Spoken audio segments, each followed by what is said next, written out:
สวัสดีทุกคนนะครับผมขอต้อนรับเข้าสู่เปิดจอรอดีและเราอยู่กับมิสติกหน่อยคุณที EP ที่8นะครับเรามาดูกันต่อดีกว่าว่าเรื่องราวจะเป็นยังไงนะครับผมแล้วก็เดี๋ยวเรามารีแคปกันตอนท้ายเหมือนเดิมนะครับทุกคน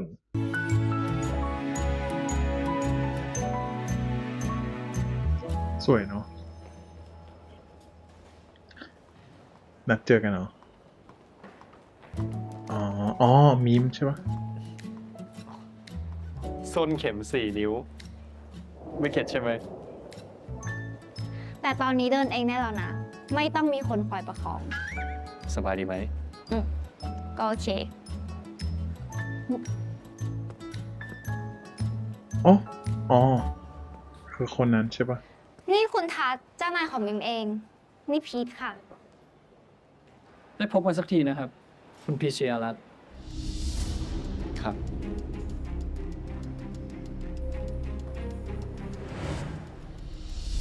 โอ้ my gosh คุณดี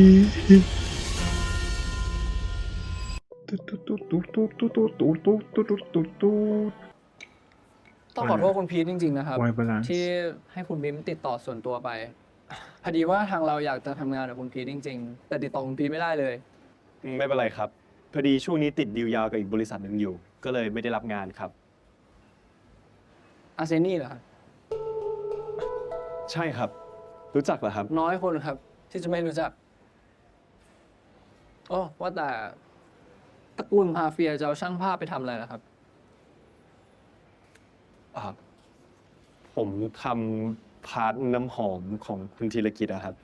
ที่นี่เขาใช้น้ำหอมเป็นตัวฟอกเหรอครับ พี่ทำไมพูดเนี้ย แล้วงานที่คุณทัศน์จะจ้างผมเนี่ยสโคปเป็นยังไงบ้างเหรอครับ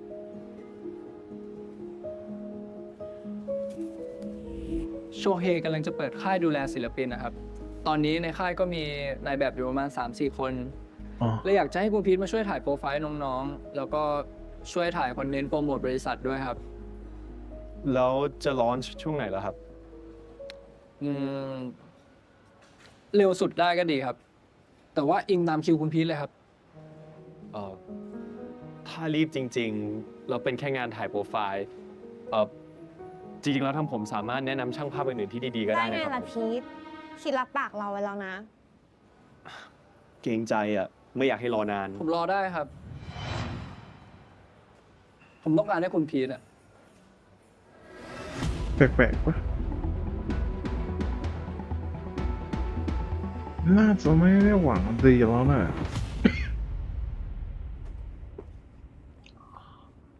Oh my gosh รอนานไหมคุณ Oh my god ฉันรู้แล้วนะ แฟนมาส่ง ว่าไอ้คนที่จะโดนคว้าลูกตาคนแรกคือใคร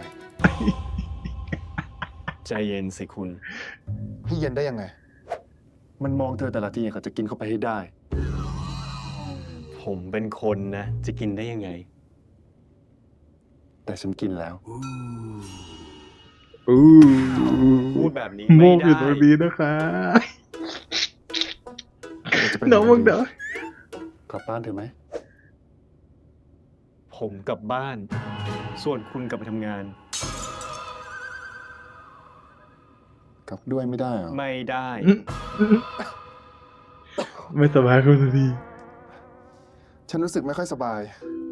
ขั้นเนื้อขั้นตัว สงสัยคงจะต้องลาป่วย ไม่สบายก็ไปโรงพยาบาล ไม่ใช่บ้านผม ได้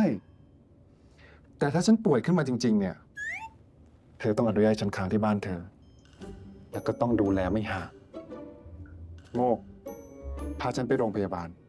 โรงพยาบาลในเครือไอซีนี่ที่หมอสามารถออกแบบรองแพทย์ตามสั่งได้ หรือโรงพยาบาลไหนนะครับบอส โมก ร้ายนักนะที่คุณที อุ้ย ฉันผิดอะไรอะก็แค่ไม่อยากห่างแฟน อุ้ยเขิน ตีฉัน2 รอบแล้วนะลูกพีช ออกรถครับคุณโมก พาผมกลับบ้านและพาคุณทีเข้าบริษัท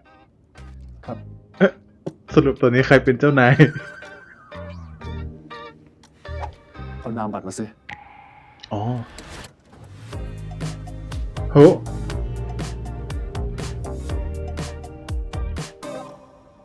โชเฮ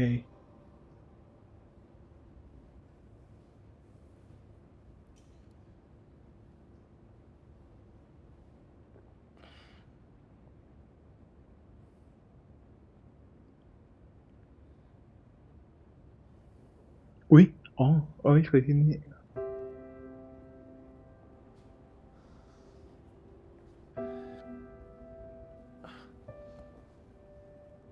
เลิกงานแล้วโมก ขอโทษครับ เป็นอะไร ครับ จะบอกว่าดื่มเป็นปกติงั้นเหรอ ก็ แค่นอนไม่หลับอะครับ ก็เลยลงมานั่งเล่นนิดหน่อย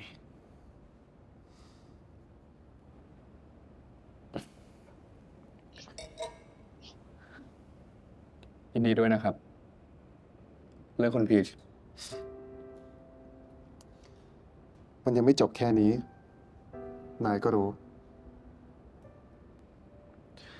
แต่ก็ ถือว่าเป็นจุดเริ่มต้นที่ดีมากๆแล้วไม่ใช่เหรอครับ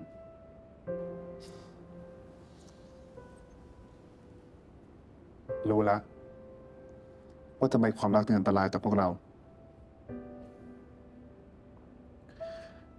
คุณที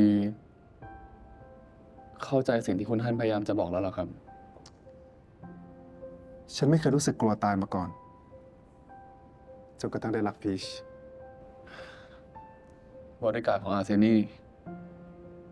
ถูกสอนให้มองความตายเป็นเรื่องใกล้ตัว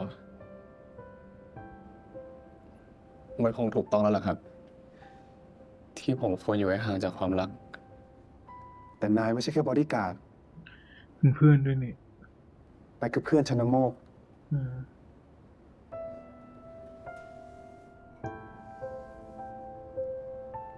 เขาไม่ถือตัวด้วยซ้ำอะก็คือเป็นเพื่อนกันอะ นายยินดีที่ฉันได้เจอพีช ฉันเองก็อยากยินดีกับนายเหมือนกัน รักกันเถอะ ถึงอย่างนั้นก็เถอะครับ ทักแชทคุณโรมไป สุดท้าย ผมก็ต้องเอาตัวบอลสนให้เพื่อนอยู่ดี แต่อาร์เซนี่ภายใต้การดูแลของฉัน จะไม่มีใครต้องตาย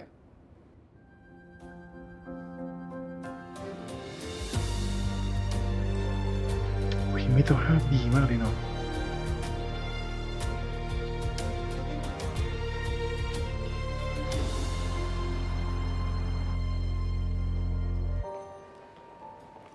พี่ พีท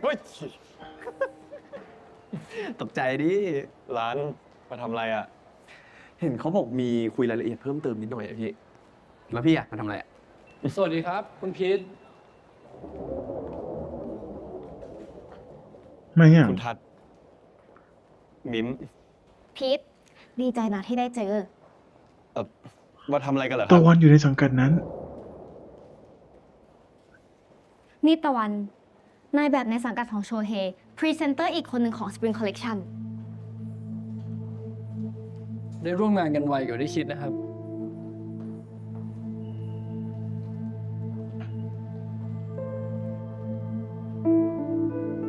โอ้ my god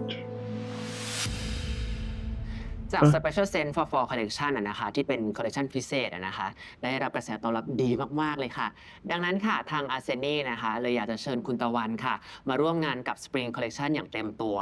ซึ่งเป็นเรื่องที่น่ายินดีมากๆเลยนะคะ เพราะว่าทางโชเฮก็ตอบรับสัญญาเรียบร้อยแล้ว ยินดีมากครับ ส่วนตัวผมก็อยากกลับมาอยู่แล้ว รัก และ กัน ประ เถ กบ อะ คู่กับนายแบบชื่อดังอย่างคุณอลัน ในโปรเจกต์ใหญ่ขนาดนี้ ยังไงตะวันอาจจะต้องรบกวนคุณอลันหลายอย่างเลยนะครับ ครับ ก็ไม่น่ามีปัญหาไหมคะเพราะว่ายังไงก็เคยร่วมงานกันมาอยู่แล้ว ใช่ครับ เราสองคนเข้ากันได้ดี โอ้ยน้องรันคือแบบ โอเคไหมอ่ะ พักเที่ยงพอดี แน่นทุกร้านเลยอ่ะ คุณหิวหรือยัง ยัง โกหก ผมรู้ว่าคุณกินข้าวตรงเวลา เอ้ยใส่ใจ แล้วเธออยากทานอะไรล่ะ ลองบอกร้านมาสิ ทำไมคุณจะใช้อำนาจอีกเหรอ บางร้านเองอาร์เซนี่ก็ถือหุ้น ไม่เห็นจะแปลกตรงไหนเลย ที่จะมีโต๊ะพิเศษสำหรับเจ้าของ ไม่เอาอะไม่อยากเห็นภาพคนโดนไล่ออกจากร้าน ฉันไม่เคยไล่เฉยๆ เผลอๆเงินค่าเสียเวลาที่จ่ายให้เนี่ย อาจจะมากพอให้เจ้าของโต๊ะกินข้าวฟรีได้อีกสิบ วัน มีสติหน่อย มื้อ เสียงในหัวเริ่มมาแล้ว ฉันไม่ทำหรอก ไม่ต้องให้เขาพูดเอง ไม่ทำละ อยู่ๆก็มีสติขึ้นมาเลยนะ ไม่อยากโดนจะดุ เอ๊ะ นอกจากโดนผมดูอะผมเองก็ไม่อยากเห็นคุณใช้อำนาจเงินเพื่อที่จะไปขัดขวางการใช้ชีวิตของตัวเองครับ รู้แล้วนะ หลังจากนี้จะตั้งใจเก็บเงิน ไปงานแล้วสุขอ ไว้ให้เธอใช้แค่คนเดียว โอเคซะมันหล่อจังวะมูทโทนสวยมากเลยอะ เอาอันนี้ไปกินรองท้องก่อนนะคุณ เดี๋ยวร้านอาหารข้างในซาค่อยไปกินข้าวกัน ตรงนี้ร้อนหน่อยนะ แต่สงบสุดละ อืม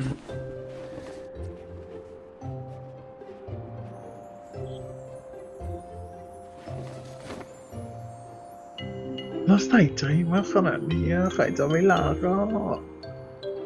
ถ้ารู้ว่าเป็นแฟนแล้วจะน่ารักขนาดเนี้ย เป็นแฟนต้องมาเลยเนาะ ฉันจะตีตาจองเธอเอาไว้ตั้งแต่ชาติที่แล้ว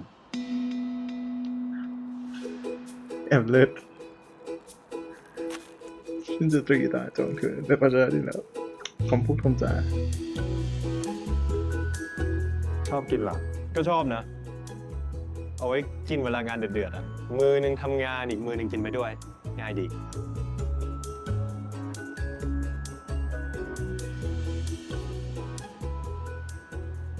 เป็นไงบ้าง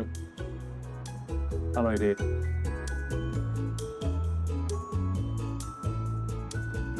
จริงๆวันหลังอยากทานอะไรก็แค่บอก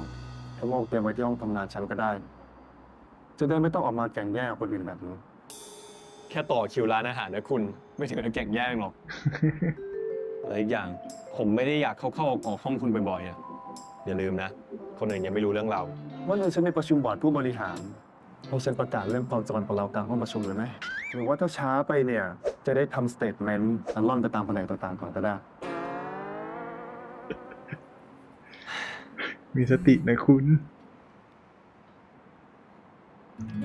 ผมไม่ได้ซีเรียสหรอก ถ้าคนอื่นจะรู้เรื่องเราอ่ะ ผมเป็นห่วงแค่คนเดียว เอาไปจ้าเอกอยู่นี่ไม่ใช่เหรอ หายไปไหนละ จะชวนกินข้าวกลางวัน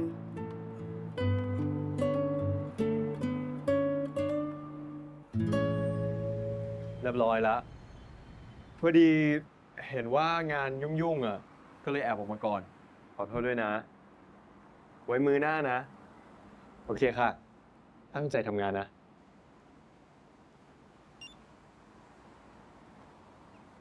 คิดว่าพนักงานจะไม่ชอบฉันหรอ ไม่ถึงขนาดไม่ชอบหรอก ตกใจ แต่ว่าต้องหาโอกาสแล้วก็จังหวะที่จะบอกดีๆอ่ะ คือถ้ารู้จักคนอื่นก็น่าจะโวยวายอยู่ แค่พี่ชายมีแฟน มันเป็นเรื่องใหญ่ขนาดนั้นเลยหรือไง จริงๆแล้วก็ไม่ใช่เรื่องใหญ่หรอก แต่ใหญ่เพราะเป็นคุณเนี่ยแหละ คุณลองคิดดู พี่ชายตัวเองกับเจ้านายเป็นแฟนกัน แล้วในสายตาพับ คุณก็ไม่ใช่เจ้านายที่ใจดีเท่าไหร่ เมื่อก่อนฉันก็เคยเลี้ยงไอ้โลมาบ้าง เอาเป็นว่าจะพยายามปลุกความเป็นพี่ชายอันน้อยนี่ออกมาใช้แล้วกันนะ ขอบคุณนะ แล้วเรียกไอโลม อะไรที่แบกไว้กับตัว วางลงไว้ฉันช่วยถือเถอะ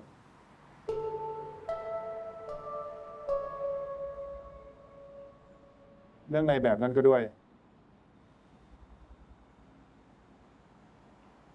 ตะวันน่ะเหรอ ทีมมาร์เก็ตติ้งเพิ่งส่งชื่อมาเสนอเมื่อเช้า แต่ว่าฉันยังไม่ได้เซ็นอนุมัติเราถามจากเธอก่อน จริงๆแล้ว ตัวผมไม่ได้มีปัญหาอะไรกับตะวันหรอก แค่ทำงานแล้วก็จบไป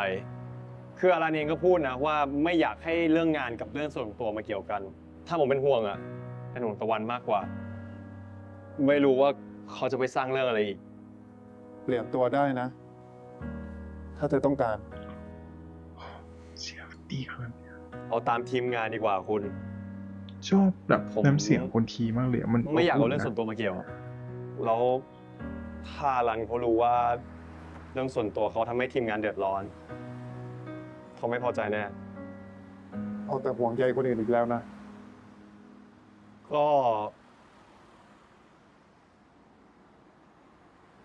ตัวผมมีคุณคอยเป็นห่วงอยู่แล้วไง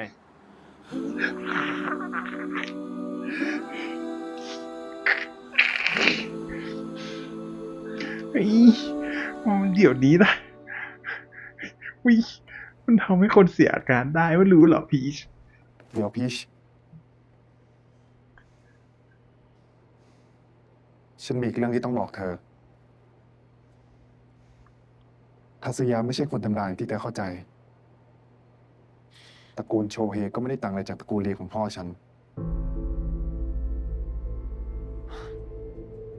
คุณทัศน์ก็เป็นมาเฟียเหรอ ช่วงนี้ฉันจะเป็นต้องส่งคนมาคอยตามดูแลเธอ แต่เธอใช้ชีวิตปกติได้เลยนะ คนของฉันจะไม่ทำให้เธอต้องอึดอัด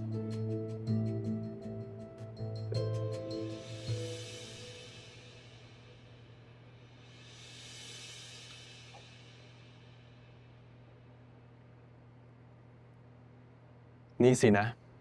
ชีวิตจริงที่ผมต้องเจอ เธอกลัวหรือเปล่า มีคุณอยู่ไม่กลัวหรอก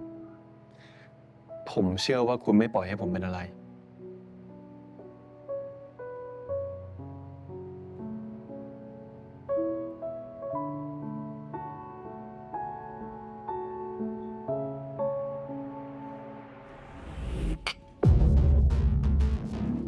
ขอบคุณที่มึงมาช่วย มึงก็รู้ กูไม่ได้ช่วยมึงฟรี กูขอแค่ได้รันคืนก็พอ ส่วนมึงอยากได้อะไรมึงก็เอาไป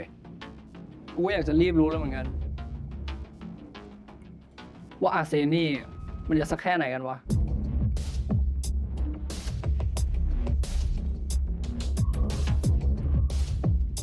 แบบทำไมตะวันทำอย่างนี้อ่ะคุยกันดีๆก็ได้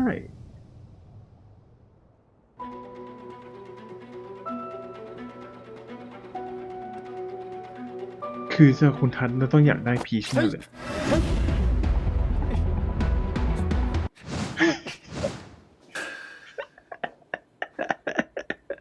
บางที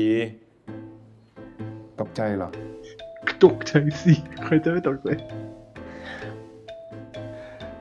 อย่าเล่นแบบนี้อีกนะครับ ขอโทษ แต่เห็นชายเสื้อก็รู้เลยนะว่าแบบโอ้ยยังไม่เคยเห็นไม่เป็นไรครับ ได้สกอตก็คงดี วันนี้มีงานที่สตูใช่ไหม วันนี้แค่ฟิตติ้งเฉยๆอะ คุณ แต่ ที เป็น ใช้ fitting เสียง ใหญ่ อะไร ที่ป คุยกับ ถ่า พี รูปจริง ช เหนื่อยไหม ถ้าเหนื่อยก็ ขึ้นไปพักที่ห้องทำงานฉันได้นะ เหนื่อยเลยคุณ ผมเพิ่งมาถึงเอง นี่ผมยังไม่ทันเอากล้องลงมาเซตอัพของเลยเนี่ย วันนี้ฉันมีประชุมเช้าอ่ะ แต่เดี๋ยวเสร็จแล้วจะรีบลงมาหานะ โอ้ยแล้วเสียงคุณทีมันแบบวิ ตั้งใจทำงานนะครับตั้งใจทำงานนะครับ อย่าทำอย่างนี้ได้ไหมวิ รักเธอนะ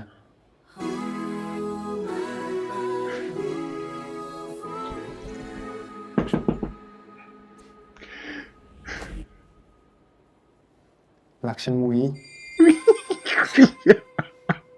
บางที ลูกพี่รักฉันมุ้ย อุ้ยรัก รักเหมือนกันครับ อุ้ยดูที่จับหน้าจับหัวโอ้ยแกมันดีวะใจเย็นนะคุณทีใจเย็นด้วยกูใครนะ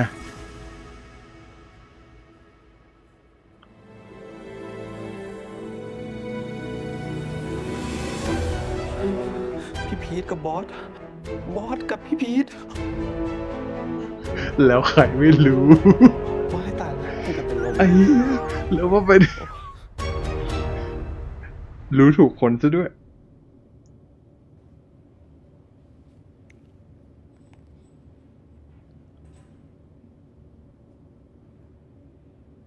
นี่ว่าเข้าหาดีๆก็ได้นะ มันไม่จำเป็นต้องแบบว่า ต้องทำแผนการอะไรอย่างเงี้ยนะ เราช่วย ไม่คิดว่าทำอะไรแค่ เรา เนี้ย ช่วย ไม่ต้องไปดีลอะไรเงี้ย ก็น่าจะได้ปะแต่อาจจะไม่มีโอกาสได้เข้าหากันหรือเปล่า กลัวแบบรัน ขอบคุณนะ รู้ตอนสุดท้ายแล้วแบบ อ๋อ มันเป็นแผนการเหรออะไรเงี้ย แล้วก็ไม่ได้รักกัน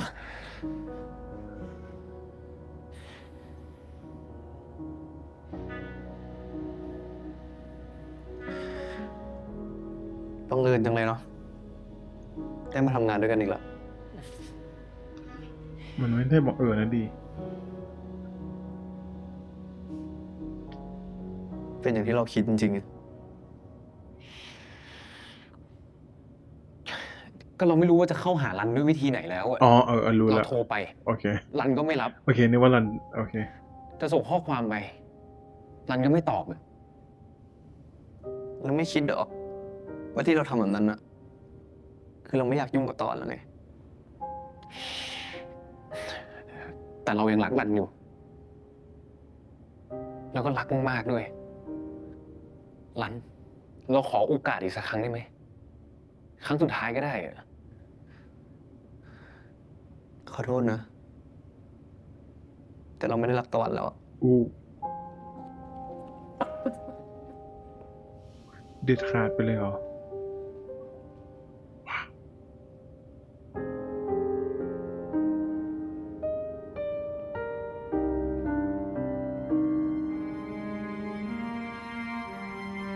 พี่ทำอะไรอะครับมันแค้นขนาดนั้นเนอะ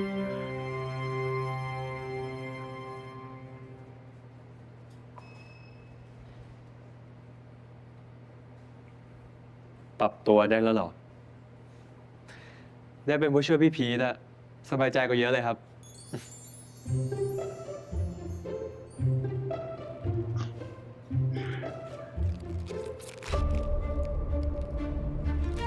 เต็มที่เลยครับพี่พีทให้แบกบ้านก็ยังไหว พี่พีทมีอะไรบอกผมได้เลยนะครับ 3 2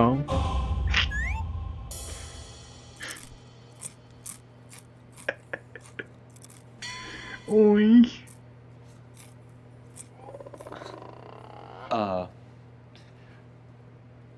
เป็นเกียรติอย่างมากครับที่บอสลงมาดูงานด้วยตัวเอง ถ้าไม่ได้ลงมาดูงานด้วยตัวเอง คงไม่รู้ว่าช่างภาพเนื้อหอมขนาดนี้ ใจเย็นๆเดี๋ยวความแตกแล้วคุณที คุณทีเอาไปทั้งหอเลยก็ได้นะครับ เชิญบอสนั่งตรงนี้ได้เลยค่ะ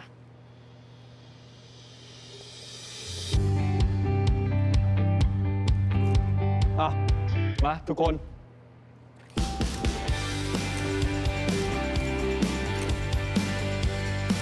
อ๋ออันนี่ฟิตติ้งเฉยๆนี่ว่า โอเค ก็ว่าอยู่ว่าเขาบอกว่าเขาจะถ่าย น่าจะอยู่ เอาดอนี่ว่า เดี๋ยวพอเข้าแสงจริง ทุกอย่างน่าจะส่งผลเอง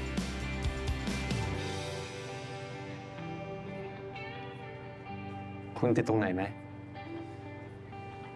เอ้ยคุณที ติดเธอ คุณ คือโม่ขยับแล้วอะ คนเยอะคุณ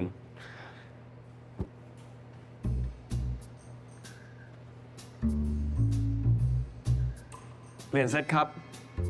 อ่ะ โอเคจ้า2 คนใช่เลยจ้ะน้องตะวันไปพักก่อน ส่วนน้องอารันไปเปลี่ยนชุด ต่อไปเป็นเซตเดี่ยวของน้องอารันกับโปรดักต์นะ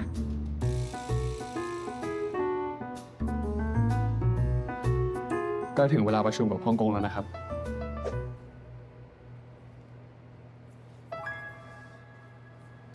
อีกตั้งครึ่งชั่วโมง ไม่เอาแบบนี้สิคุณ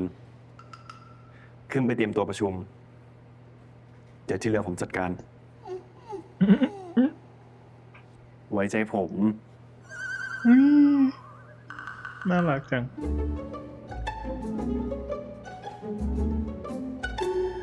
แล้วดูเขาทำหน้าเข้า ฝากด้วยครับ ครับ โอเค 10 นาที พร้อมนะรัน ว้าว อุ๊ยเชี่ยซันต้าหล่อมาก รัน โอเคไหม แป๊บนึงพี่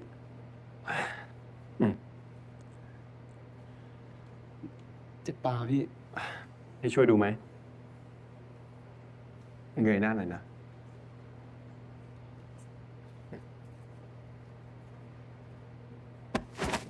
โอ้ย เอาอีกแล้วอ่ะ กูบอกมึงใช่ไหมว่าอย่าไปยุ่งกับรัน อย่าทำได้พีนะ ทำไมปกป้องมันมากเหรอรักมันมากใช่ไหม เราไม่โคตรเกลียดตะวันเลย ชอบทำตัวอย่างเงี้ย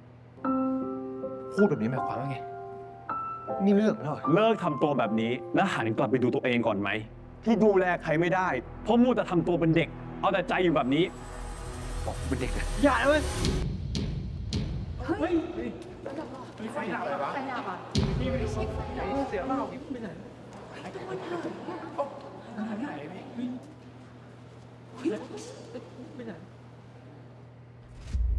คุณ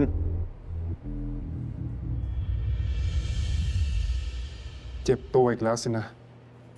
พี่เชยรัตน์ จะเป็นครั้งแรกเลยนะที่พีชแบบระเบิดลงอ่ะ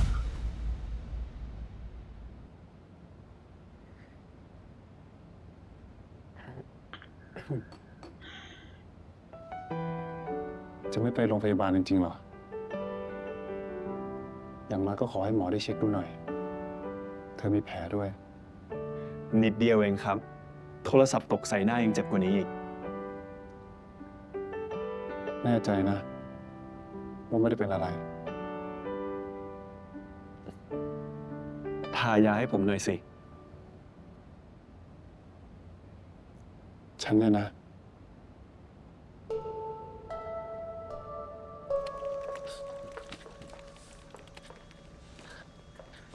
น้องพับ น้องพับ เกิดเรื่องใหญ่แล้วอะ เกิดอะไรขึ้นคะพี่นุช ตะวันมีเรื่องกับน้องพีทที่สตูดิโออะ แล้วตอนนี้พี่พีทอยู่ไหนคะ อยู่สตูเหรอ คือ พี่นุช พี่พีทอยู่ไหนคะ ท่านประธานพาน้องพีทขึ้นไปข้างบนน่ะ ฮะ แต่ละความรู้สึก ชัดเลย ชัดอะไร ไอ้ยี่ความแตกกว่านี้แล้วปะ ท่านประธานกับพี่พีท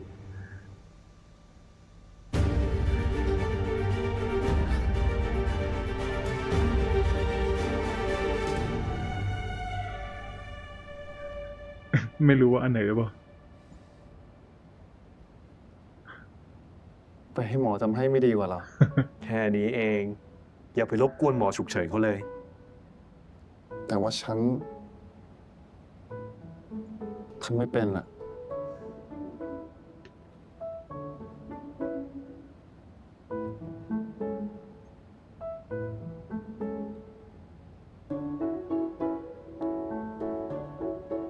เอามือมานี่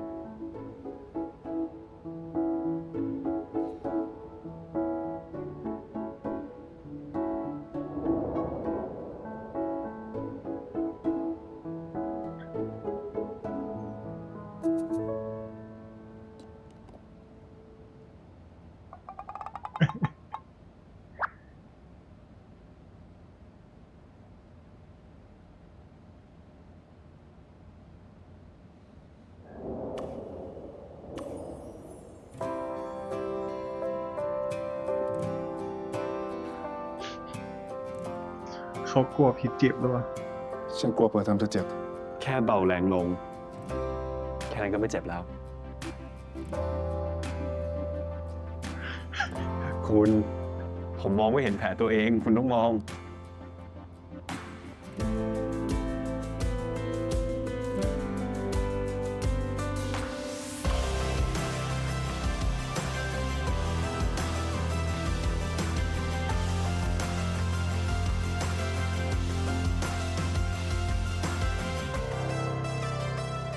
แรงไปไหม ไม่ครับ อยู่ที่อาร์เซนี่แท้ๆ แต่เธอดันต้องมาเจ็บตัว ฉันนี่มันไม่ได้เรื่องเลยจริง มันกระทันหันขนาดนั้น ไม่มีใครตั้งตัวทันหรอก คุณอย่าโทษตัวเองเลย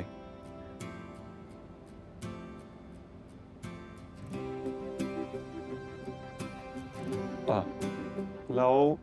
ตะวันล่ะ คุณไม่ได้ทำอะไรเขาใช่ไหม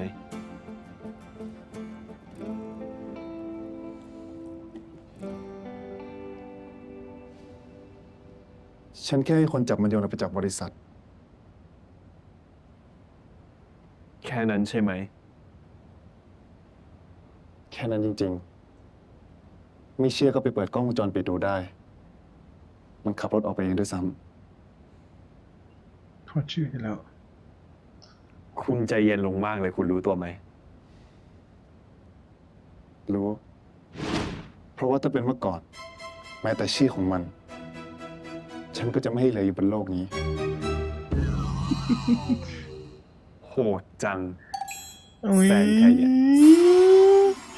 ก็อย่าทำแบบนี้สิ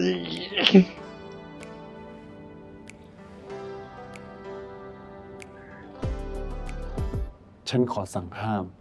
ไม่อนุญาตให้เธอบาดเจ็บ หรือมีแผลเพิ่มอีกเป็นอันขาด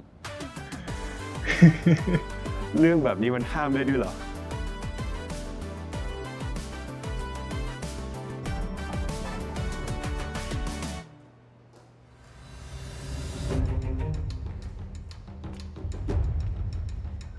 พนักงานจากชั้นอื่นไม่รับอนุญาตให้ขึ้นมาบนนี้นะครับ งั้นลาออกก็ได้ค่ะ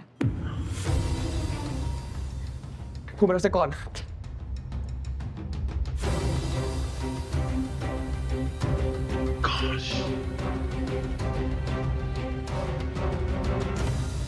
พี่พีทท่านประธาน คืออะไรคะเนี่ย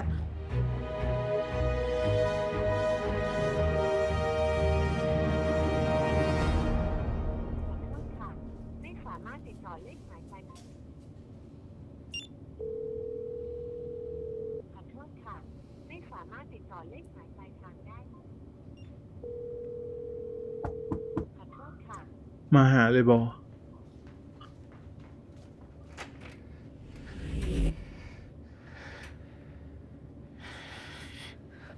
ฮะนี่ยิ้มทำไม รันฟังเราก่อนดิ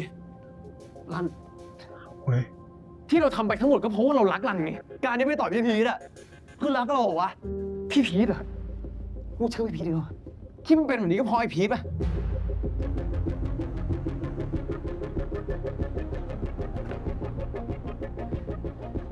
จะพูดเป็นครั้งสุดท้ายนะ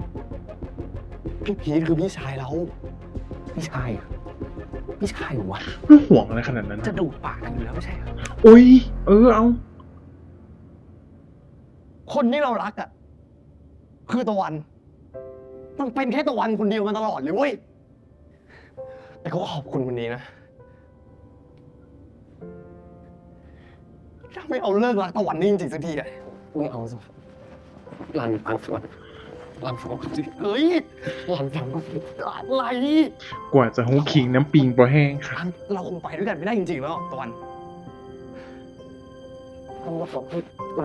รัน เขาให้โอกาสไม่บ่อยมากเลยนะ แต่อยู่ไม่ทำอ่ะ สิ่งเดียวที่เราจะขออะตะวันนะเราขอชีวิตเราคืนนะ เชียร์ เลิกยุ่งกับเราทั้งทีแค่เพื่อนเราก็เป็นได้ไม่ได้หรอกหลังเอาของหลังจะไปไหนก็ไป โอ้ก็มันก็ถูกแหละยูทำไม่ถูกอ่ะลัน เอ้ย ไม่ใช่ชื่ออะไรนะตะวัน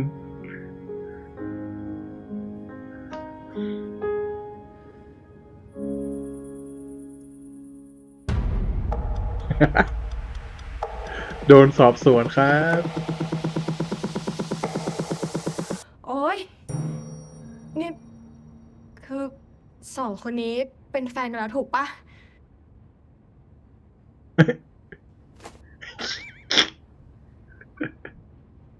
เชี่ย อย่าพูดไม่พอสิคะ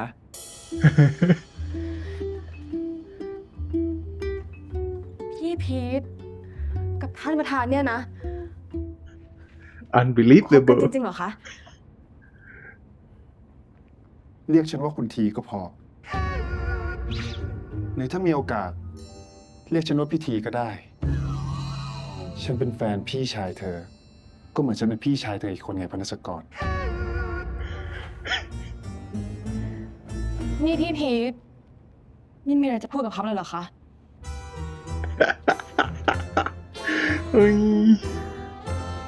แล้วยิ้มหวานมากน่ารักอ่ะ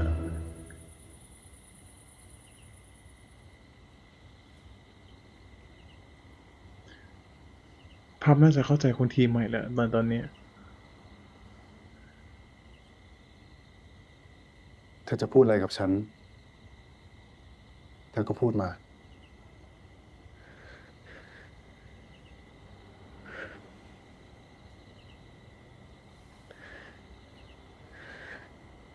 คุณที คุณรักพี่พีชจริง ๆ ใช่ไหม จะให้ฉันสาบานกับอะไร ก็ขอแค่บอกมา แต่คุณเป็นมาเฟียไม่ใช่เหรอ คุณน่ากลัวจะตาย ทำไมพี่พีชถึงไม่กลัวคุณ คำถามไม่ดี สิ่งที่เธอเห็นนะก็เป็นแค่นิทานดอกเด็กจากสายตาคนนอก ฉันไม่ได้เป็นแบบนั้น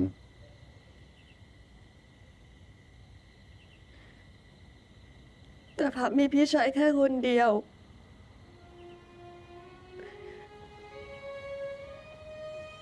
หมายถึงพับมีแค่พี่พีชคนเดียว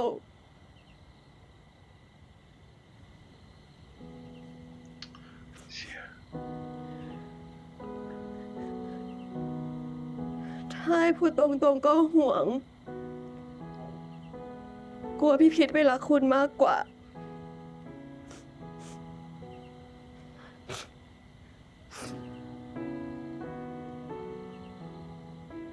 พี่พีชมีแฟนมาตั้งหลายคน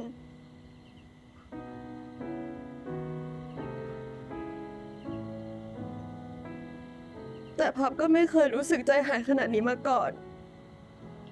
นี่ฉันดูอันตรายขนาดนั้นเลยเหรอ ในสายตาเธอ แต่ว่ามันมีคนมาดูแล เปล่า พี่ ค่ะ พีทไง มันเหมือนมันเปลี่ยนโรลป่ะ แต่พี่พีชดูรักคุณมากต่างหาก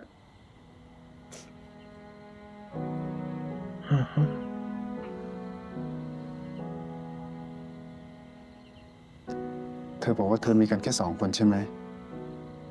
ตอนนี้ก็มีเพิ่มแล้วไง แต่มันไม่ดีตรงไหน ที่จะมีพี่ชายเพิ่มอีก1 คน คุณเป็นพี่ชายได้ด้วยเหรอ ทำไมจะไม่ได้ล่ะ ฉันเองก็มีน้องชายเหมือนกัน จริง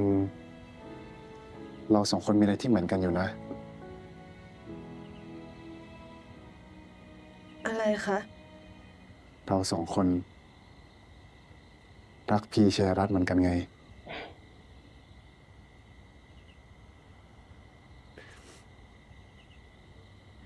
ไม่เหมือน พับรักมากกว่า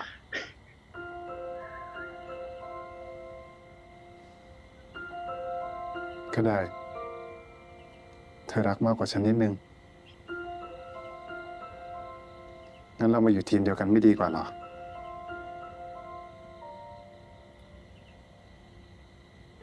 ทีมเดียวกันเหรอคะ ทีมลูกพีช ภารกิจของทีมเรา คือการทำให้พีเชยรัตน์มีความสุขไปตลอดชีวิต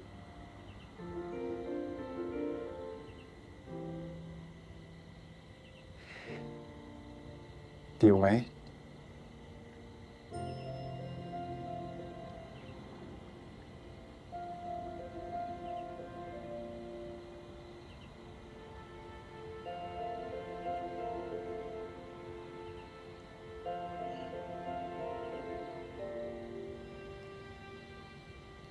แต่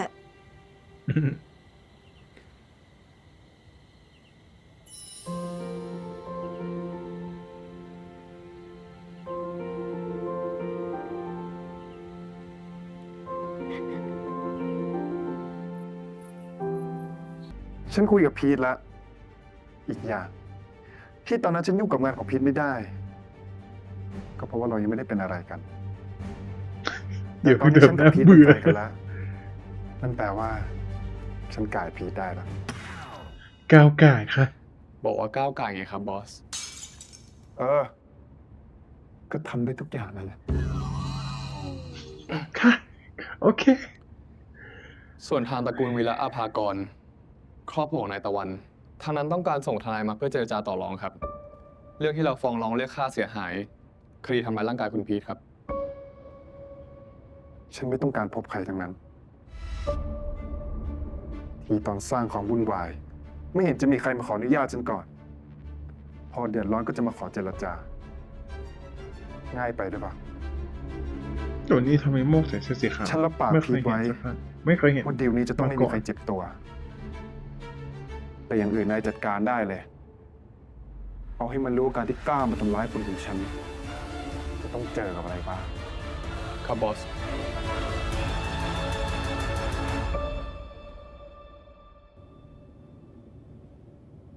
สองคนนี้ไปแอบนัดกันมาตอนไหนเนี่ย ไม่ได้แอบสักหน่อย ก็แค่นัดกินข้าวครอบครัว เอา พับอยากกินแซลมอน ทั้งตัวเลยไหม แต่ฉันดูแลเอง มากไปคุณ งั้นครึ่งตัวก็ได้ค่ะ พับ รอเล่น แต่ฉันไม่ได้ล้อเล่น โอ้ my god ไว้ถ้ามีโอกาสจะพาเธอไปตกปลาที่ไอซ์แลนด์ ตามไปได้ดูออโรราต่อเลยดีไหม ดีค่ะ หยุดเลยทั้งพี่ทั้งน้อง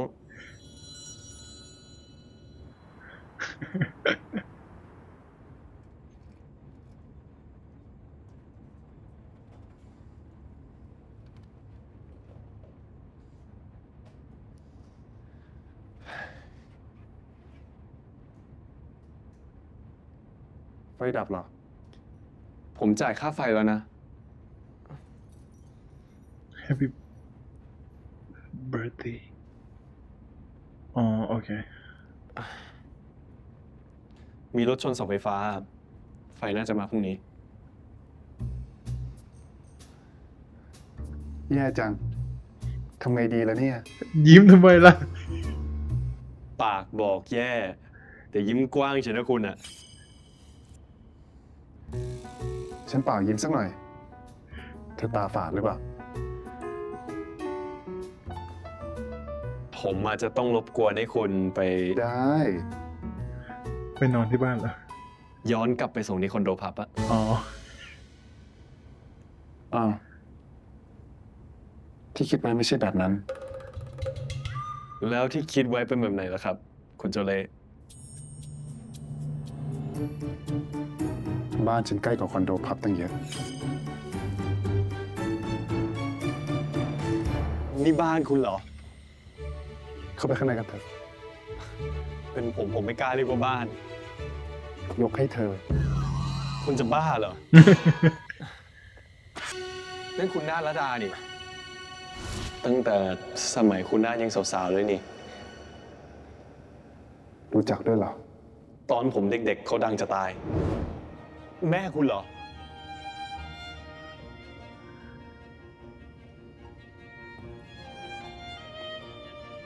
ฉันต้องการเวลาส่วนตัว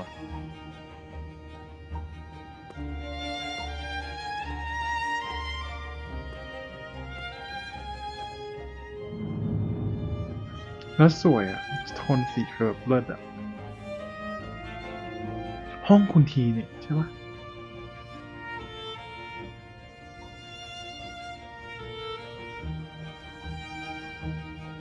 โอ้โห นี่ห้องนอนคุณเหรอเนี่ย ห้องนอนเราต่างหาก เดี๋ยวสิคุณ ที่คุณชอบดูละครเนี่ยเป็นเพราะว่า ใช่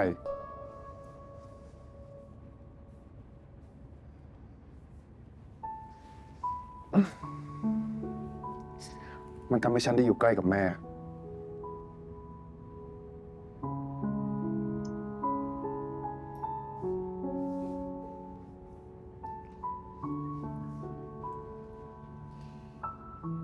โอเคไหมคุณ โอเคสิ เรื่องนี้ทำอะไรฉันไม่ได้แล้วล่ะ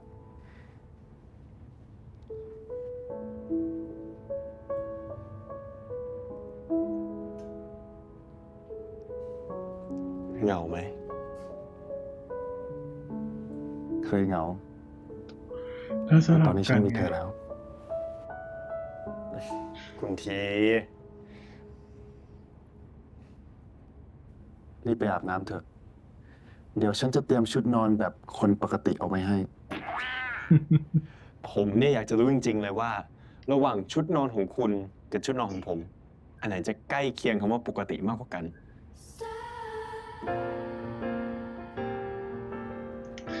มันสลับกันเนาะคนหนึ่งแบบเหนื่อยไหมอีกคนคือเหงาไหมอะไรอย่างเงี้ย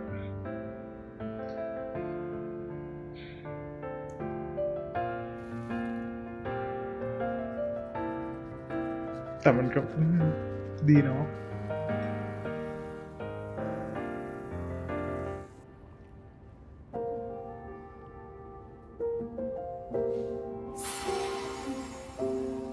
คุณเข้ามาทำไม ผมจะอาบน้ำ อยากให้เธอแปรงฟันให้อีก แล้วแก๊งพี่เลี้ยงของคุณล่ะ ฉันบอกคนอื่นไปหมดแล้ว ว่าต้องการความเป็นส่วนตัว แล้วไง ก็แปลว่า จะไม่มีใครขึ้นมายุ่มย่ำวันนี้ได้อีก สาวเราแช่อาบด้วยกันเหรอ ปกติฉันจะมีคนแปรงฟันให้ แล้วก็ อาบน้ำไหม อาบน้ำให้ คุณที และตอนเนี้ย ฉันมีแค่เธอ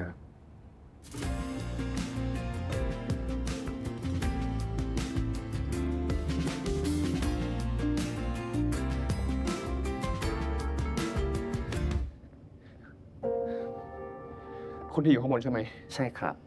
คุณโมกครับ พอดีคุณทีสั่งห้ามไม่ให้ใครขึ้นไปรบกวนนะครับ ทำไมอ่ะ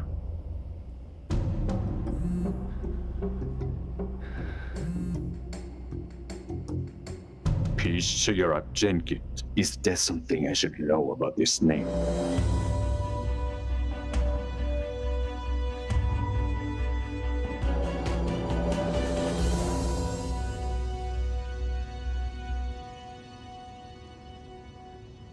จะไม่ลงมาแช่ด้วยกันจริงๆเหรอ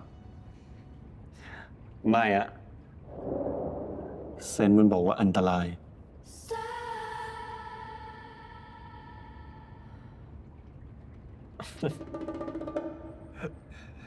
มันต้องขนาดนี้เลยเหรอ ธีรกิจเคียรี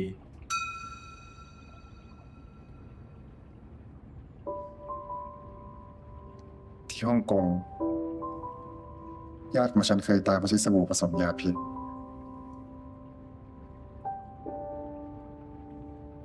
ตั้งแต่ตอนนั้น ของใช้ทุกชิ้นต้องถูกตรวจสอบความปลอดภัยก่อนเสมอ แต่มันก็ผ่านมานานมากแล้วล่ะ น่าจะตอนที่ฉันยังไม่เกิดเลยมั้ง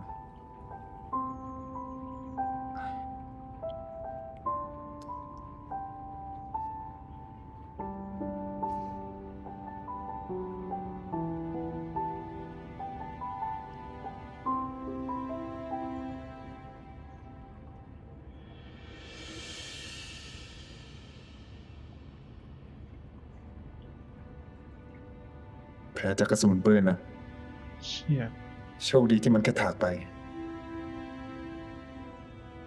แต่ก็ทิ้งรอยมาจนถึงวันนี้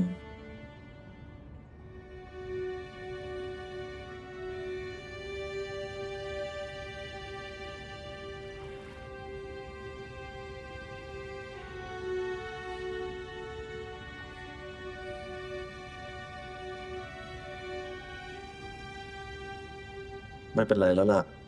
ไม่ต้องห่วงนะ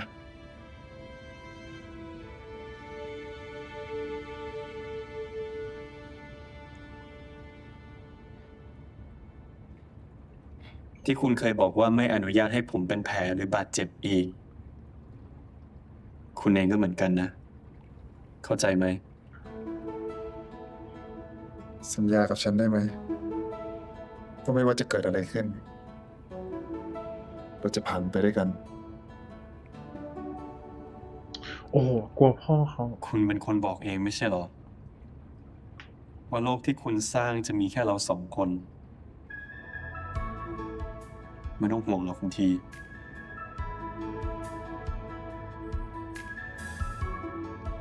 ฉันมีหนึ่งอย่างที่อยากจะขอจากเธอ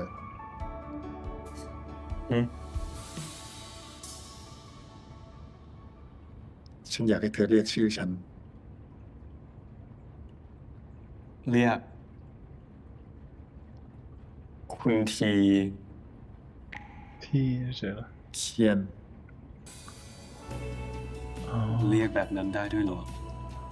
พี่เคียน ชื่อกลางของฉัน มีแค่คนในครอบครัวที่ได้รับอนุญาตให้เรียก และตอนเนี้ยเธอเป็นคนรักของฉันแล้วนะ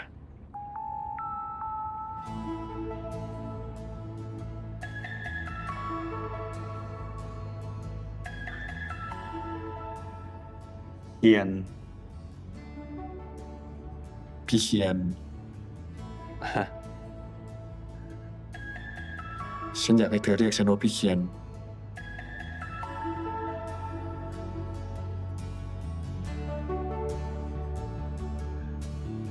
พี่เคียน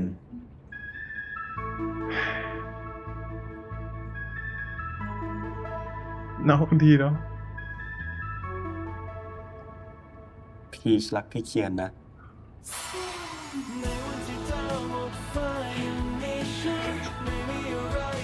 ไอ้เจ้าผีจะเป็นแบบ EP นี้มันฉ่ำอยู่นะ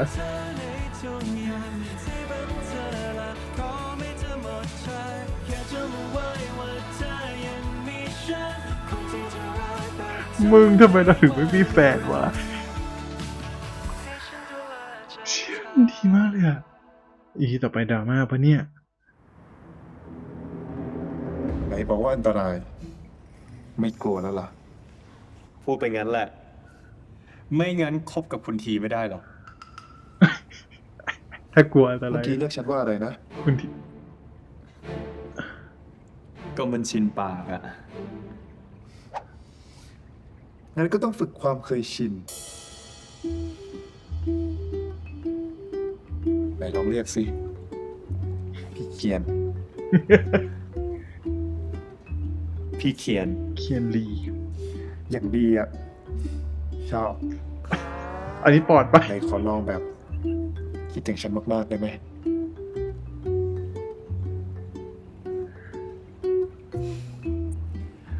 พี่เคียน โอ้ย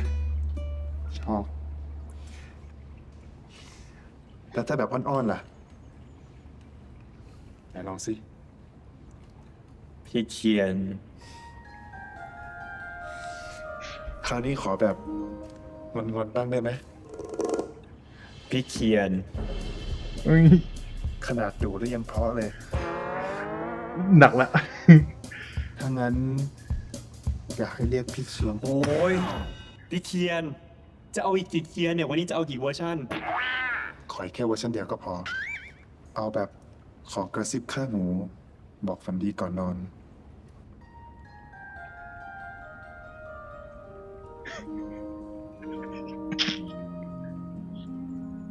มีสติหน่อยพี่เคียน เออ เอา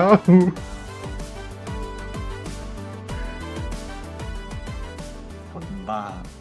บ้าไปแล้วเขินจังเลย เรื่องตะวันฝีมือคุณใช่ไหม ใช่ นี่ต้องขู่ขนาดนี้แล้วเหรอ ฝันดีนะครับ อยากค้างที่นี่ ข้าวหลังแล้วกัน ผมอนุญาตให้คุณจัดของจำเป็นมาไว้ที่นี่บางส่วน คุณพีชพูดแบบนี้เตรียมรีโนเวทบ้านได้เลยนะครับ ถึงบ้านแล้วโทรบอกด้วยนะคุณ ฮัลโหลครับ โมพอดีคุณทีเขาลืมโทรศัพท์ที่บ้าน โม เสียงอะไรอ่ะ เชียร์ EP นี้มันดีเนาะทุกคนมันให้ความรู้สึกประมาณว่าแบบ มันดีไปหมดเลยอ่ะ มันไม่รู้ว่า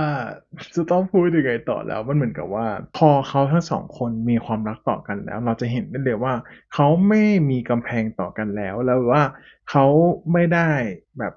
เอ้ย เหมือนตัวของพีชเองที่เราจะเห็นว่า เชี่ยพอพีชมีความรักแล้วแบบพีชอ่อนโยนกับคนที่เขารักมากๆอ่ะ ไม่ว่าจะเป็นจังหวะที่จับหัวคุณทีจับแก้มจับหน้าอะไรเงี้ยมันเป็นจังหวะที่ทำให้เราได้มองเห็นว่าคือเราเข้าใจแล้วว่าทำไมทุกคนถึงรักพีชขนาดนั้น หรือว่าการที่ได้เป็นแฟนกับพีชเนี่ยมันเป็นสิ่งที่แบบว่าดีแบบโคตรดีอะไรเงี้ยหรือแม้แต่คุณทีเองที่เราได้เห็นว่าเราจะเห็นเลยนะว่าความอ่อนโยนในตัวคุณทีมันเยอะมากคำพูดอะไรเงี้ยน้ำเสียงที่เขาใช้พูดกับพีชอะมันไม่ใช่น้ำเสียงของการพูดแบบปกติอะมันเป็นน้ำเสียงที่แบบซอฟต์มากไม่รู้ว่าเสียงเลเวลที่เท่าไหร่ของคุณทีนะแต่มันเป็นคำพูดที่แบบโหมันดีมากๆเลยอะทุกคนแล้วแบบรักดีๆมันเป็นอย่างงี้นี่เองแต่ตัวคุณทัศน์อะจริงๆนี่น่าสงสัยนะว่าคุณทัศน์ดูแปลกๆดูสายตาเนี่ยฉันคิดไปในมุมเดียวกับคุณทีเลยว่าความต้องการที่เขาต้องการเนี่ยฉันว่าเขาอาจจะต้องการตัวพีชจริงๆสิ่งหนึ่งที่เราเห็นเลยคือสายตาที่มีเลสไนที่มันต้องแบบกับพีชเนี่ยมันต้องมีซัมติงแน่นอนแต่เขาหยอดกันมาเรื่อยๆจริงๆนะพอเขารักกันแล้วจริงๆอ่ะมันไม่มีอะไรที่ต้องมาเขินอายต่อกันไม่มีอะไรที่ต้องมากักคือเขาใส่สุดจริงๆตั้งแต่ซีนแรกเลยเนาะที่เขากลับมานั่งในรถอะไรเงี้ยคือเอาง่ายๆอ่ะสิ่งแรกที่เราเห็นว่ามันเปลี่ยนแปลงเลยคือเราเห็นเลยว่าพีชยอมให้คุณทีมาส่งมาคุยงานคือณตอนนั้นอ่ะฉันเชื่อว่าพีชยังไม่รู้ว่าตัวของคุณทัศน์เป็นมาเฟียเหมือนกันแต่ยอมให้คุณทีมาส่งมาคุยงานเนี่ยอันนี้คือเป็นสิ่งหนึ่งแล้วนะที่มันเป็นการเปลี่ยนแปลงในตัวของพีชเหมือนกันแล้วอีกอย่างนึงเนี่ยเราไม่แน่ใจว่าการที่พีชให้คุณทีมาเนี่ยด้วยความที่งานนี้เนี่ยมันต้องมาคุยกับแฟนเก่าอย่างมิมด้วยหรือเปล่าก็เลยให้คุณทีมาด้วยอันนี้ก็อาจจะเป็นอีกอย่างหนึ่งที่เป็นความสบายใจที่ทำให้แฟนคนปัจจุบันเนี่ยได้เห็นว่านี่นะคือสิ่งที่เราทำแบบบริสุทธิ์ใจที่จะทำจริงๆการทำงานมันเป็นการทำงานจริงๆไม่ได้มีอะไรนัยยะแอบแฝงคือเรามาทำงานจริงๆอะไรเงี้ยคุณสามารถมาดูได้เลยอาจจะเป็นอะไรนัยยะแบบนี้แอบแฝงด้วยก็ได้แต่มันก็เป็นสิ่งหนึ่งที่เราได้เห็นทั้งความเปลี่ยนแปลงในตัวของพีชด้วยอะไรเงี้ยแต่บทสนทนาที่คุยกันในรถนี่คือว่า เฮ้ยมีคุณโมกอยู่ตรงนั้นนะจ๊ะคือพี่ค่อยๆพูดบอแล้วพีชก็เขินแล้วก็แอบวีนไปพี่แบบเป็นรับบทนางวีนเวลาเขินอะไรเงี้ยตีคุณทีฉ่ำแต่ยังไงก็ชอบมิตรภาพของคุณทีกับโมกจริงๆนะที่ความเป็นเพื่อนนะเนาะที่ยังเป็นเพื่อนกันและกันอะไรเงี้ยแล้วซีนเนี้ยผมชอบเอาแก้วไวน์ของโมกมากินจริงๆเพราะว่ามันเป็นการสื่อเลยว่ากับเพื่อนคนนี้เนี่ยฉันไม่ถือนะเหมือนกับว่าเราไม่รู้นะว่าเกี่ยวมากแค่ไหนแต่เราแค่ลองจำว่าคุณทีเนี่ยเขาจะต้องมีชื่อเขาทุกอันนะที่เขาเขียนไว้หรือเขาถึงจะใช้สิ่งของเหล่านั้นแต่กับโมกอ่ะเขาสามารถหยิบแก้วของโมกนั้นมาเลยหนึ่งมันคือการบอกว่าเขาไม่ได้ถือตัวกับโมกนะแล้วเขาก็รู้สึกว่าคนคนนี้สบายๆชิลๆสองคือเขาไว้ใจเพราะว่าเขาไม่ได้กลัวว่าโมกจะมีอะไรอยู่ในนั้นหรือว่าอะไรแต่ก็ตามอ่ะเขาพร้อมที่จะกินของต่อจากโมกอ่ะมันคือสิ่งที่เขารู้สึกว่ามันใจกันจริงๆแล้วก็เขารักกันจริงๆในฐานะของการเป็นมิตรภาพความเป็นเพื่อนที่เขาเติบโตมาด้วยกันมันเป็นซีนเล็กๆนะที่เรารู้สึกว่ามันเป็นอาจจะเป็นดีเทลเล็กๆน้อยๆที่ไม่รู้ว่าคิดไปเองไหมด้วยอะไรเงี้ยแต่ว่าเรารู้สึกว่าเรารับรู้ถึงสิ่งเหล่านั้นที่มันเห็นได้เลยว่ามิตรภาพเนี่ยมันมากกว่าการเติบโตมาในมุมมองของการที่อาจจะถูกบังคับให้เป็นเจ้านายกับลูกน้องอะไรเงี้ยแต่ลึกๆแล้วมิตรภาพเนี่ยมันแน่นแฟ้นแล้วมันลึกซึ้งมากๆจริงๆคู่คุณทีกับพีชเนี่ยบอกตรงๆนะว่าเป็นคู่ที่คงเขียวจริงๆเนาะแล้วก็เป็นคู่ที่เรารู้สึกว่าเขาไม่ได้รักกันแค่แบบฉันรักเธอเธอรักฉันเราเป็นข้าวใหม่ปลามันที่รักกันอะไรเงี้ยแต่เราจะสังเกตเห็นได้เลยว่าดีเทลเล็กๆน้อยๆเรื่องกินข้าวตรงเวลาเรื่องนั่งที่ร้อนๆแล้วแกะเนคไทให้ปลดกระดุมให้หรือว่าเรื่องอะไรอื่นๆอ่ะที่มันเกิดขึ้นอ่ะความอ่อนโยนที่มันเกิดขึ้นจริงๆที่เราพูดถึงอ่ะคือมันเห็นได้เลยว่าเขาไม่ได้แค่รักผิวเผินแต่เขาใส่ใจกันมากจริงๆจนทำให้เราได้เห็นแล้วเรายังรู้สึกอิจฉาหรือว่าโอ้โหถ้าเราได้มีความรักแบบนี้สักครั้งในชีวิตหรือเราได้สัมผัสรักแบบนี้สักครั้งในชีวิตอ่ะมันคงจะดีเนาะคือเราไม่ได้เห็นแค่คุณทีทำให้พีชแค่นั้นหรือว่าพีชทำให้คุณทีแค่ฝ่ายเดียวแต่มันเป็นการทำให้กันและกันมันเป็นการสังเกตจุดเล็กๆการเก็บดีเทลการแบบอยู่กับคนคนนั้นโฟกัสกับคนคนนั้นจริงๆแล้วก็ใส่ใจเรื่องสำหรับเขาจริงๆอะไรเงี้ยมันเลยทำให้เรารู้สึกว่าแบบมันเป็นความรักที่โคตรจะน่าอิจฉาเลยซีนหนึ่งที่ชอบจริงๆก็คือซีนที่คุณทีเนี่ยดึงพีชเข้ามาในห้องน้ำอ่ะแล้วก็เหนื่อยไหมหรือว่าเข้ามาหอมแก้มก่อนอะไรเงี้ยรู้สึกว่าผมอ่ะแค่รู้สึกว่าเราไม่ค่อยได้เห็นเขากอดกันคือเอาง่ายๆเราไม่นับซีน NC ใน EP ที่แล้วนะพอมันถึงตรงนี้รู้สึกว่าแบบมันดีแล้วก็น้ำเสียงคุณทีที่แบบเสียงเล็กเสียงน้อยเหนื่อยไหมไปนั่งห้องฉันไหมอะไรเงี้ยแล้วเป็นการบอกรักด้วยอะไรเงี้ยรู้สึกว่ามันเป็นโมเมนต์ที่ดีอ่ะแล้วซีนนี้แหละที่ชอบเพราะว่าแบบ ตัวพีชที่แบบจับคุณทีด้วยความเอ็นดูจับหน้าจับแก้มจับหัวอะไรเงี้ยมันเป็นจังหวะแรกที่รู้สึกว่าแบบชอบมากๆอะไรเงี้ยมันเป็นอะไรที่ดีเนาะแต่นี่ในซีนของพลับอะนี่ชอบความเด็ดขาดของพลับมากๆเลยนะที่ตั้งแต่เดินขึ้นไปบนลิฟต์อะแล้วบอกว่าแบบถ้าไม่อนุญาตให้มาลาออกก็ได้อะไรเงี้ยซึ่งเขาเด็ดเดี่ยวมากๆเพราะว่าพี่เขาก็คงสำคัญมากกว่างานนะเนาะถ้าพูดกันตรงๆถ้าเราได้มองเห็นก็เข้าใจได้แต่เราก็รู้อยู่แล้วว่าแอคชั่นของตัวพลับอะคงไม่แบบว่าด่าทอหรือว่าแบบโวยวายแล้วก็รับไม่ได้หรือว่าวิ่งหนีออกไปอะไรเงี้ยมันต้องคุยอยู่แล้วครอบครัวนี้เขาเคลียร์กันได้อยู่แล้วอะไรเงี้ยแล้วก็เราชอบที่มันเป็นซีนที่คุณทีอะได้มาคุยกับพลับจริงๆไม่ใช่การคุยผ่านมุมมองของบุคคลอื่นในตัวตนของคุณทีเพราะว่าลูกพลับเนี่ยได้รู้จักคุณทีในมุมมองของคนอื่นมาเยอะแล้วแต่ว่าการที่คุณทีได้มายืนข้างๆพลับแล้วคุยกันแล้วได้รู้จากปากคุณทีจริงๆว่าจริงๆแล้วฉันเป็นยังไงมันเป็นสิ่งที่เรารู้สึกว่ามันมี power มากกว่าแล้วมันทำให้ณตอนนั้นเราไม่ต้องรู้จักจากปากใครแล้วแต่เรามาฟังจากเขาจริงๆดีกว่าว่าจริงๆแล้วเขาเป็นคนแบบไหนแล้วคำพูดแต่ละอย่างเราเข้าใจเหมือนกันว่าพีชกับพลับเขาโตมาด้วยกันจริงๆการที่เขาจะมีแฟนอย่างคนอื่นเรารู้สึกว่าตัวของพลับอาจจะมองว่าอยู่ดีๆคนที่คอยดูแลคนอื่นกลับมีใครสักคนหนึ่งเข้ามาดูแลตรงนั้นก็เลยกลายเป็นว่าเชื่อมบทบาทมันพลิกว่ะแล้วพี่พีชก็ดูจะมีความสุขดูจะรักคนคนนี้มากๆหรือว่ามันดูไม่เหมือนอะไรที่ผ่านมามันก็เลยทำให้พลับรู้สึกไม่มั่นคงในความรู้สึกว่าสรุปแล้วเนี่ยมันจะเป็นยังไงมันเหมือนกับว่าเหตุการณ์นี้นะถ้าเทียบมันคล้ายกับเหตุการณ์ที่เหมือนพีชถูก adopt ไปในอีกที่หนึ่งแล้วทิ้งให้พลับอยู่ตรงนี้อะไรเงี้ยมันจะเป็นประมาณนั้นมันก็เป็นเรื่องธรรมดาที่พลับจะรู้สึกห่วงเนาะหรือว่าอีกมุมนึงเนี่ยเขาโตมาด้วยกันจริงๆเขารักกันมากๆจริงๆแล้วเขาดูแลกันมากขนาดนี้อะไรเงี้ยมันก็เป็นเรื่องที่แบบเราเข้าใจในตัวพลับได้แต่เราชอบนะในความรู้สึกของการพูดที่คุณทีพูดว่าแบบว่าก็ในเมื่อเรามีความรักที่เป็นรักพีชเหมือนกันทำไมเราไม่เป็นทีมเดียวกันอะไรเงี้ยรู้สึกว่ามันเป็นการคุยกันที่เคลียร์ดีแล้วก็เข้าใจดีเนาะแล้วว่ามันอาจจะไม่ได้บอกทั้งหมดหรอกว่าคุณทีเป็นยังไงในแค่ซีนเดียวอะไรเงี้ยหรือว่าคุณทีอาจจะบอกพลับว่าจริงๆฉันไม่ได้เป็นคนแบบนี้นะฉันนู่นนี่นั่นอะไรมาอธิบายได้หมดหรอกแต่โดยภาพรวมแล้วเนี่ยก็แค่บอกให้เข้าใจว่าจริงๆแล้วคำจากปากคนอื่นมันไม่ได้บ่งบอกว่าตัวตนจริงๆฉันเป็นยังไงก็คอยศึกษากันไปเรื่อยๆดีกว่าอะไรเงี้ยที่เหลือต่อจากนี้ก็รอดูกันแล้วกันว่าเป็นยังไงอะไรเงี้ยชอบนะรู้สึกว่าชอบแล้วก็มันทำให้เราได้เห็นจริงๆอย่างเราเป็นพลับเองเราก็คงรู้สึกว่ามัน make sense มากกว่ากับการที่ได้ฟังจากนี้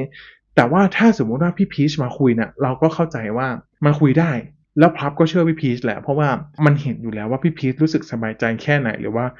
มันไม่ได้มีการระแวงอะไรขึ้นมาอะไรเงี้ยมันก็คงเชื่อใจได้แต่ว่ามันคงจะยากกับการปรับตัวเข้าหา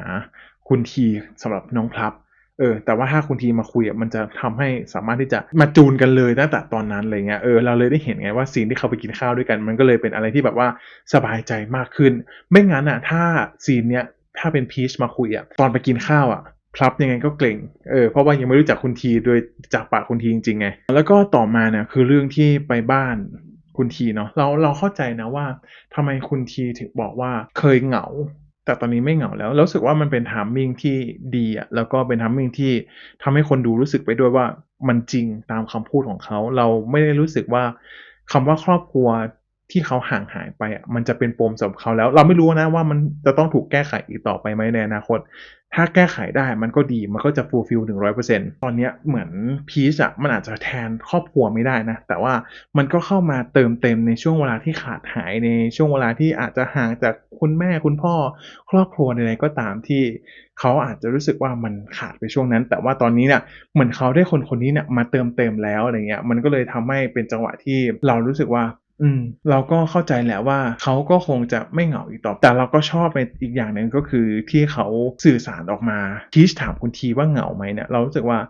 มันเป็นการเติมเต็มซึ่งกันและกันแล้วก็ใส่ใจกันและกันจริงๆเนาะเพราะว่าอย่าง EP ก่อนหน้านี้เนี่ยคุณทีก็ถามพีชว่าเหนื่อยไหมอะไรเงี้ยมันเท่ากับว่าคำว่าเราเจาะเข้าไปในลึกในจิตใจของกันและกันแล้วว่าการที่เราเป็นแบบนี้เนี่ยเราจะมีความรู้สึกแบบไหนเกิดขึ้นแล้วตอนนี้เรายังเป็นความรู้สึกแบบนั้นอยู่หรือเปล่าอะไรเงี้ยแล้วเราจะช่วยซัพพอร์ตอะไรได้บ้างในความรู้สึกเหล่านั้นถ้ามันยังมีความรู้สึกเหล่านั้นหลงเหลืออยู่มันก็เลยเป็นการ emotional support ซึ่งกันและกันเนาะในตรงจุดนี้เรารู้สึกว่าก็เป็นอีกจุดหนึ่งที่รู้สึก fulfill แล้วก็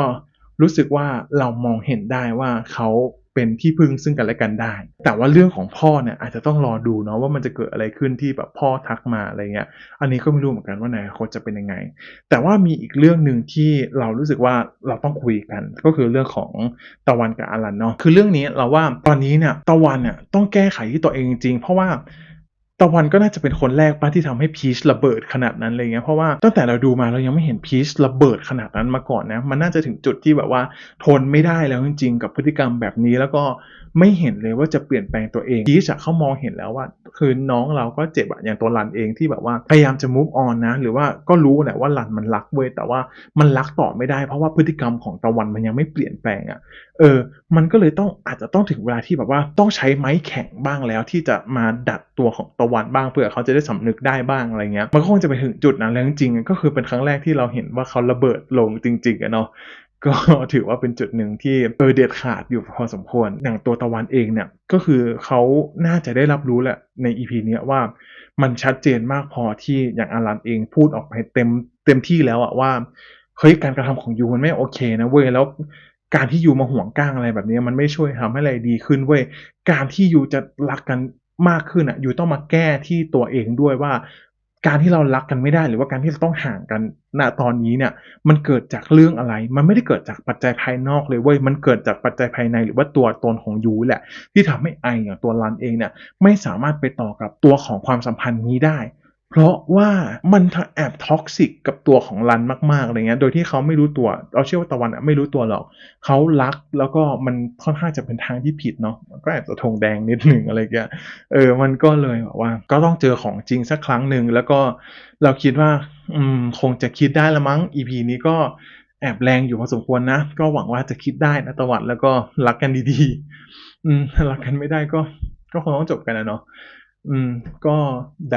ว่าประมาณนี้ใน EP นี้ก็ถือว่าเต็มเปี่ยมไปด้วยความสุขนะครับผมแล้วก็เราได้เห็นในอีกสเต็ปหนึ่งของความรักที่มันเกิดขึ้นแล้วก็เป็นความรักที่หวานหอมมากๆเนาะแต่ว่าก็เต็มไปด้วยความเข้าใจการซัปพอร์ตซึ่งกันและกันจริงๆอะไรเงี้ยก็รอดูต่อไปว่า EP หน้าจะเกิดอะไรขึ้นกับคุณทีหรือว่าเรื่องราวของคุณพ่อเนี่ยจะเกิดอะไรขึ้นบ้างเราคิดว่ามันคงจะไม่ได้ร้ายแรงขนาดนั้นหรอกแต่มันคงมีทางลงให้ด้วยพอสมควรแล้วเพราะว่ามันก็แอบใกล้จะจบแล้วก็หวังว่าทั้งคู่อย่าเจอเรื่องราวอะไรร้ายๆอีกเลยเพราะว่าชีวิตมันก็เหนื่อยมากๆพอแล้วเนาะถ้าเราสังเกตดูว่าเขาก็เติบโตมาด้วยความยากลำบากจริงๆอะไรเงี้ยแล้วก็อีกอย่างหนึ่งนะที่ชอบก็คือตอนซีนอาบน้ำอะเราชอบตรงที่แบบว่า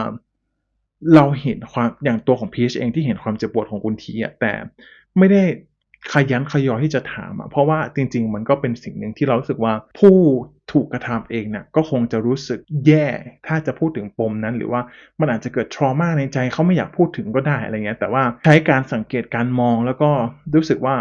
มันเหมือนการถูกอบกอดไว้อะไรเงี้ยแล้วก็ให้เขาสบายใจที่จะพูดออกมาเองหรือว่าถ้าเขาไม่อยากพูดก็ไม่ขยันขยอให้เขาพูดอะไรเงี้ยรู้สึกว่า